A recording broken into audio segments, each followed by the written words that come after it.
Good morning, नमस्कार। आज अपन पढ़ने वाले हैं passive construction, passive voice. Part first passive voice का पढ़ा था, एक वीडियो मैंने अपलोड कर रखा है, उसमें पैसिव वॉइस को बेसिकली पढ़ा हुआ है। आज अपन पैसिव वॉइस थोड़ा डीपली जाएंगे और मॉडल टाइप को पढ़ेंगे। यानी पैसिव वॉइस में मॉडल साइक्रिया आ गई तो अपन उसको कैसे चेंज करेंगे, क्या करने वाले हैं, क्या नहीं करने वाले हैं, ये चीज़ आज अपन पढ़ेंगे। मॉडल टाइप, मॉडल टाइप यानी एक्टिव वॉइस के वाक्य में मॉडल साइक्रिया आने के बाद कौन से चेंज करने पड़ते हैं, क्या बेसिक नीड्स रहती है और मॉडल हेल्पिंग वर्ब कौन कौन सी होती है, उसके बारे में आज पढ़ने वाले हैं। सबसे पहले अपन पता करते हैं कि मॉडल हेल्पिंग वर्ब्स होती कौन कौन सी है। तो कॉपी में साथ साथ में राइट डाउन करते रहना। Will, shall, would, should, can, could, may, might,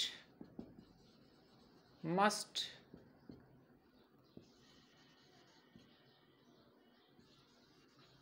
ought to and need not, ये होती है मॉडल साइक्रिया।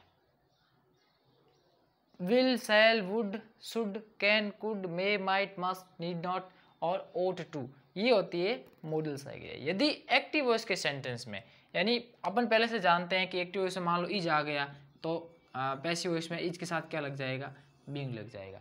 टेंस की हेल्पिंग वर्ब कैसे चेंज होती है वो अपन पढ़ चुके हैं, लेकिन दी मॉडल आ गई तो उसमें कौन से चेंज करने होते हैं, क्या करने होते हैं, वो आज पढ़ेंगे। पहले बेसिकली रूल्स देखेंगे, रूल सेम रहेंगे लेकिन चेंज कुछ अलग होंगे, उनको अपन पढ़ने वाले हैं। तो ये मॉडल साइक्रिया है, कॉपी में लिख लेना और इनको आप याद रखना।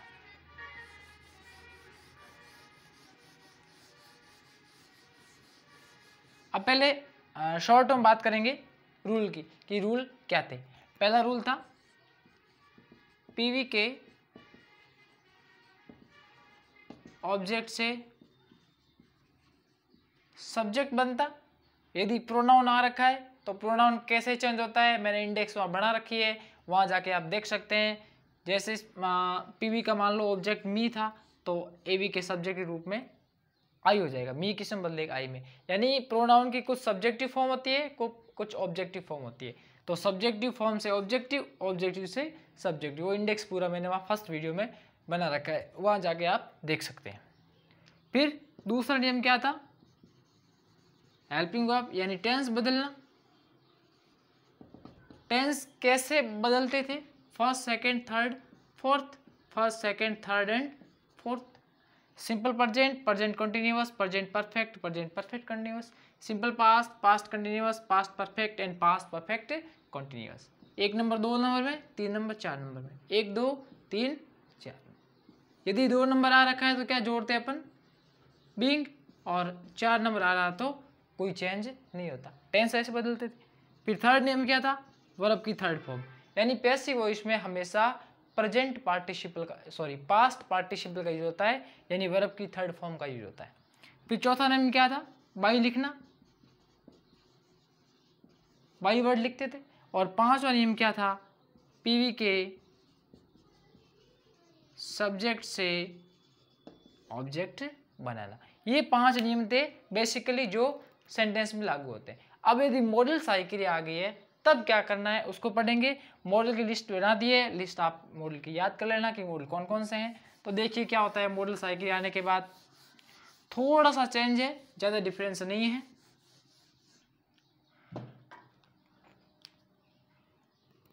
यदि किसी सेंटेंस में लिख लेना साथ साथ में, यदि किसी पैसिव वॉइस के वाक्य में मॉडल HV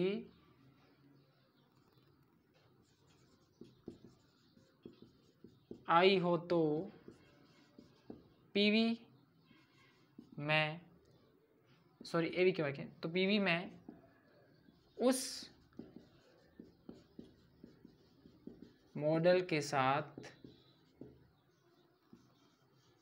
बी लगेगा, बी लगेगा, बाकी नियम सेम टू सेम। पॉइंट करने की बात क्या है, नोट करने का पॉइंट क्या है, यदि किसी एवी के वाक्य में मॉडल साइक्रिया आई है तो पैसिव वॉइस बनाते समय उस मॉडल के साथ बी लगाना है। क्या लगाना है? बी लगाना है। जैसे मान लो एक्टिव वॉइस में कैन आ गया तो पैसिव वॉइस में कैन बी हो जाएगा। बाकी सारे नियम सेम रहेंगे। बाकी सारे नियम कौन से? पैसिव वॉइस के कर्म से कर्ता बनाना, वर्ब की थर्ड फॉर्म लाना, बाई लिखना, कर्ता से कर्म बनाना, ये सारे नियम सेम रहेंगे। बस चेंज क्या होगा, कैन जो भी मॉडल साइकिल आ रखी है उसके साथ बी लग जाएगा। जैसे देखो कुछ सेंटेंस देखते हैं एक दो, ताकि आपके क्लियर हो जाए। मॉडल टाइप पढ़ रहे हैं अपन, मॉडल टाइप। देखो एक सेंटेंस, जैसे आई कैन राइट इंग्लिश। एक और देखो,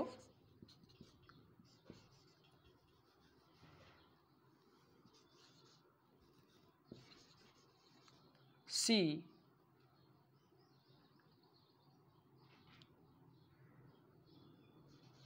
विल सिंग ए सॉन्ग। ये आपके सामने दो सेंटेंस है, दोनों में मॉडल साइकिल आ रखी है, ये कैन और इसमें विल। सब्जेक्ट कौन है? आई इसमें सब्जेक्ट है, ये इसका ऑब्जेक्ट है, ये इसकी वर्ब है और ये इसकी मॉडल साइकिल है। पहला नियम क्या है? ऑब्जेक्ट से सब्जेक्ट बनाना। तो इंग्लिश आ जाएगा सब्जेक्ट के रूप में, सब्जेक्ट, फिर मॉडल साइकिल कैन, साथ में क्या लग जाएगा? बी। That's point. बाकी सेम टू सेम है।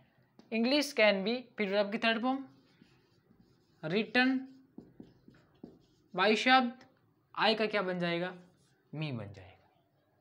अगला, ये कौन है? सब्जेक्ट, ये इसका ऑब्जेक्ट, ये इसकी वर्ब और इसका मॉडल हेल्पिंग वर्ब। चेंज होगा तो पहले कौन आएगा? ऑब्जेक्ट से सब्जेक्ट, तो क्या आ जाएगा? ए सॉन्ग, फिर विल, बी लग जाएगा और सिंग की थर्ड फॉर्म संग बाय हर। बस पॉइंट यही है कि मॉडल साइकिल के साथ क्या लग जाता है? बी लग जाता है। बाकी सारे नेम क्या रहेंगे? सेम रहेंगे। इनको बार बार समझोगे, सारी मॉडल से याद करोगे, तब जाके इजी रहेगा। और पैसिव वॉइस के सवाल, एक सवाल आपको मॉडल का डेफिनेटली मिलेगा ही मिलेगा। 2 क्वेश्चन आते हैं, 2 नंबर के होते हैं, 1% डेफिनेटली मॉडल में से अक्षर आता है, जनरली एग्जाम में पूछा जाता है।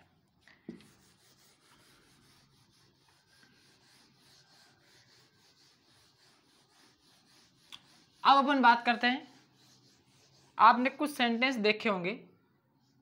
जैसे पहले मैं एक सेंटेंस लिखता हूं, ही टीचेज देम इंग्लिश।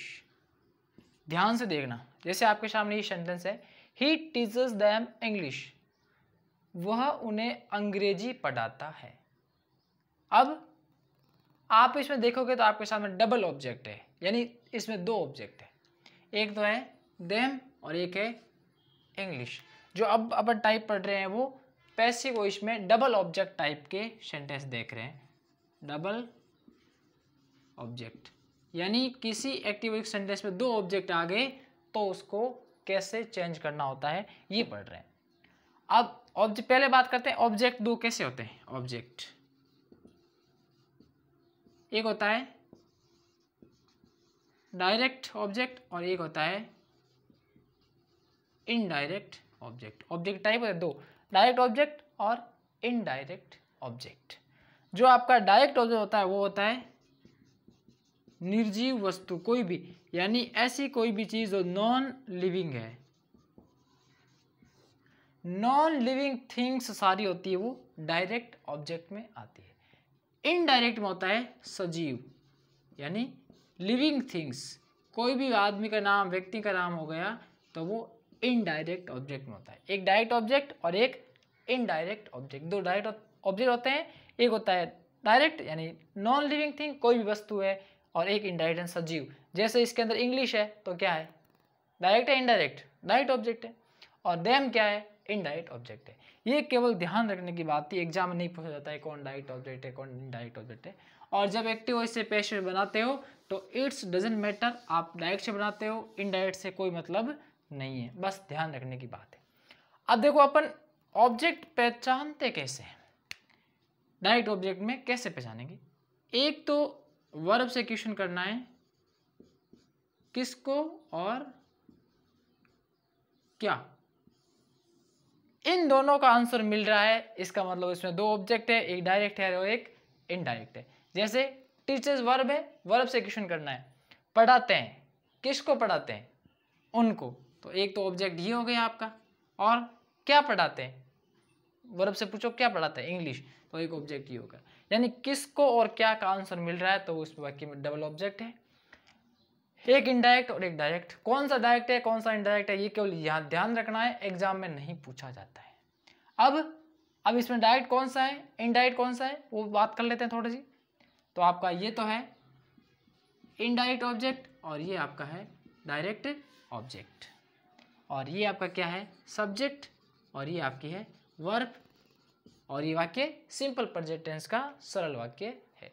बाकी सारे नियम सेम रहेंगे, केवल पहचानना है कौन सा डायरेक्ट है कौन सा इनडायरेक्ट है। अपन दोनों तरीके से बना के देखेंगे। पहले देखते हैं डायरेक्ट ऑब्जेक्ट से बना करके। डायरेक्ट ऑब्जेक्ट कौन है, ये, तो पहले क्या आ जाएगा, इंग्लिश, कर्म से कर्ता बना दिया इंग्लिश को। फिर सिंपल प्रेजेंट टेंस है, ये किस में जाएगा, प्रेजेंट कंटिन्यूअस में जाएगा, तो इंग्लिश इज। टीच की थर्ड फॉर्म क्या होगा, टॉट। फिर ध्यान रखना है, जो अपन लोगों ने एक ऑब्जेक्ट से सब्जेक्ट बना दिया है, जो दूसरा ऑब्जेक्ट बच गया है, उस ऑब्जेक्ट को वर्ब के तुरंत बाद लिखना है। किसके बाद, वर्ब के तुरंत बाद। और जब वर्ब के तुरंत बाद लिखते हो उस समय यदि इनडायरेक्ट ऑब्जेक्ट है तो उनसे पहले टू लगा देना, टू देम, फिर बाय हिम। इनडायरेक्ट ऑब्जेक्ट है तो क्या लगा देना है, बीच में टू लगाना है, आएगा वर्ब के बाद ही। अब बना के देखते हैं इनडायरेक्ट ऑब्जेक्ट से पहले। इनडायरेक्ट ऑब्जेक्ट कौन है, देम, तो देम कर्म से कर्ता बढ़ेंगे तो क्या हो जाएगा, दे। फिर वही सिंपल प्रेजेंट जाएगा प्रेजेंट कंटिन्यूअस में, दे के साथ क्या आएगा, आर, टॉट। अब ये जो बच रहा है वो डायरेक्ट ऑब्जेक्ट है, बीच में कुछ नहीं आएगा, डायरेक्ट आएगा, टॉट इंग्लिश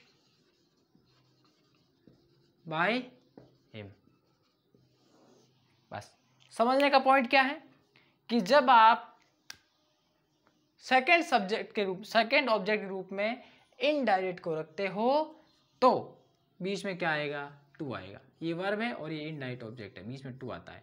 और यदि डायरेक्ट ऑब्जेक्ट है तो बीच में कुछ भी नहीं आएगा, ये बात ध्यान रखने की बात है। बाकी सारे नियम सेम रहेंगे। डबल ऑब्जेक्ट में चाहे आप पहले किसी को ला सकते हो, ध्यान रखना है ये डायरेक्ट ऑब्जेक्ट है ये इनडायरेक्ट ऑब्जेक्ट है।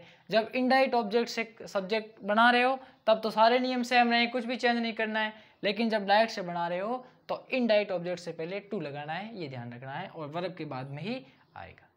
अब अपन बात करते हैं, कुछ ऐसे सब्जेक्ट होते हैं जिनका कोई इंपॉर्टेंट नहीं होता है, इंपॉर्टेंस नहीं है, उनको लिखो तो भी फर्क नहीं पड़ता है, नहीं लिखो तो भी फर्क नहीं पड़ता है। तो ऐसी कंडीशन में इनडायरेक्ट सब्जेक्ट को जब पैसिव वॉइस में ऑब्जेक्ट बनाते हैं तो उनको छोड़ देना होता है। जब उनको छोड़ देते हैं तो फिर बाई शब्द को भी नहीं लिखना होता है। देखो सबसे पहले एक सेंटेंस लिखते हैं, क्योंकि इनडायरेक्ट ये अनइम्पोर्टेंट सब्जेक्ट का मतलब ये होता है कि कुछ बातें ऐसी होती है जो अंडरस्टूड होती है, उनको लिखने की जरूरत नहीं होती। जैसे मैं बात करता हूं,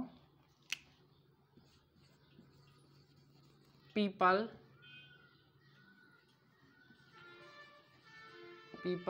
आर ड्रिंकिंग टी। जैसे आपके सामने ये शब्द सेंटेंस है, पीपल आर ड्रिंकिंग टी, लोग चाय पी रहे हैं। अब मैं यदि ऐसे बोलूं कि चाय पी रहे हैं तो सेंस ऑटोमेटिक अंडरस्टूड है कि जब चाय पी रहा है तो कोई आदमी होगा, कोई लेडी होगी, कोई बच्चा कोई भी, मतलब कहने का मतलब है लोग ही होंगे, कोई चाय पी रहे हैं तो ये अंडरस्टूड होते हैं। तो फिर ऐसे सब्जेक्ट को पैसिव वॉइस में ऑब्जेक्ट बनाने की जरूरत नहीं होती है, इनको छोड़ देना होता है। जब इनको छोड़ देते हैं तो बाई भी लिखना नहीं होता है, केवल वर्ब की थर्ड फॉर्म पे आकर के वाक्य खत्म हो जाए। जैसे इसका बनेगा, कैसे बनेगा, टी इज बीइंग ड्रंक, यहाँ आके ये वाक्य खत्म हो जाएगा।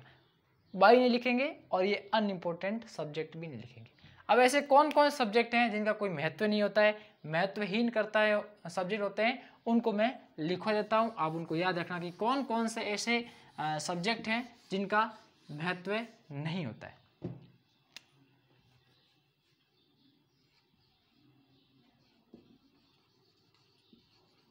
अनइम्पोर्टेंट सब्जेक्ट्स देखो कौन कौन से। एक होता है एवरीवन, एवरीबॉडी, समबॉडी, पुलिस, ये पुलिस पढ़ते हैं, पुलिस नहीं पढ़ते, पुलिस, they, we, no one, someone, people, all people, all the people। ये कुछ होते हैं सब्जेक्ट्स जिनका कोई इंपॉर्टेंस नहीं होता है, तो जब पैसिव वॉइस बनाते हैं तब उनको छोड़ देते हैं। जैसे एक सेंटेंस और देखता हूं, आपके सामने रखता हूं, देखो,